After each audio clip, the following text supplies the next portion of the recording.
வானத்தையும் பூமியையும் படைத்த சர்வ வல்லமையுள்ள தேவனை ஸ்தோத்தரிப்புமாக. இந்த ஏப்ரல் 10ஆம் தேதி முழுவதும் கண்ணின் மணி போல நம்மை பாதுகாத்து வந்த தேவனுக்கு நன்றி செலுத்துவோமா? கிருபையும் மகிமையும் நிறைந்த எங்கள் பரிசுத்தமுள்ள நல்ல தகப்பனே, நம்ம ஸ்தோத்தரிக்கிறோம், துதிக்கிறோம் ராஜா. இந்த இரவு நேரத்திலும் உம்மை நோக்கி பார்க்கக்கூடிய கிருபை கொடுத்ததற்காக நன்றி தகப்பனே. அப்பா, இந்த நாளிலும் உங்களுக்கு பிரியமில்லாத காரியங்களை செய்து உடைய இருதயத்தை துக்கப்படுத்தியதற்காக எங்களை தயவாய் மன்னியும் ஆண்டவரே. உமக்கு பிரியமான பிள்ளையாய் வாழ உதவி செய்யுங்கப்பா. இந்த நாளிலும் எங்கள் தேவைகள் எல்லாவற்றையும் சந்தித்து நாங்கள் சோர்ந்து போகாதபடி உடைய வார்த்தை கொண்டு எங்களை குணப்படுத்தியதற்காக நன்றி தகப்பனே. ஆண்டவரே, இந்த நாளிலும் நாங்கள் கோபம் கொண்டதற்காக எங்களை தயவா மன்னிச்சிடுங்க இயேசுப்பா. எந்த சூழ்நிலையிலும் கோபப்படாம பொறுமையா இருக்க எங்களுக்கு கற்றுத்தாங்க ஆண்டவரே.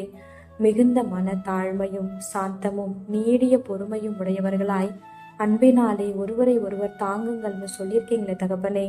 அப்பா, உங்க வார்த்தைக்கு கீழ்ப்படிந்து வாழ உதவி செய்யுங்கப்பா. உங்களை போல எல்லாரையும் நேசிக்க கற்றுத்தாரோம். இந்த இரவு நேரத்தில் ஜெபிக்கிற ஒவ்வொருவரையும் ஆசிர்வதிங்கப்பா. அவர்கள் குடும்பங்களையும் நீர் பாதுகாத்து வழிநடத்தும். எங்கள் ஆவி, ஆத்துமா, சரீரம் முழுவதையும் உடைய கரத்திலே கொடுக்கிறோம். நீர் பொறுப்பெடுத்து நீர் வழிநடத்தும். இயேசு கிறிஸ்துவின் இனிய நாமத்தில் ஜெபிக்கிறோம் எங்கள் ஜீவனுள்ள நல்ல பிதாவே. ஆமேன்.